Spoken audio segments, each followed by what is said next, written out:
intrați pe autostradă. Hai, să avem pe... cum am ieșit, cum merg spre A27, către Pordenone. Da, da, da.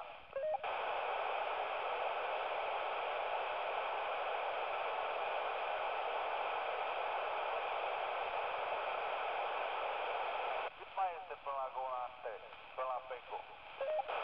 Păi eu unde sunt, cam 4-5 km. Atunci eu imediat ajung. Păi ar trebui, la 482, eu cred că la vreo 400... Da, băi, deja ar trebui să ajung imediat acolo la urmă. Ei, ali acolo, am somn eu.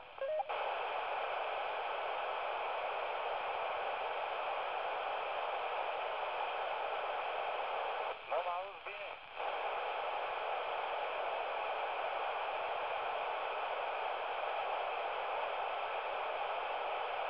Mă auzi, mă?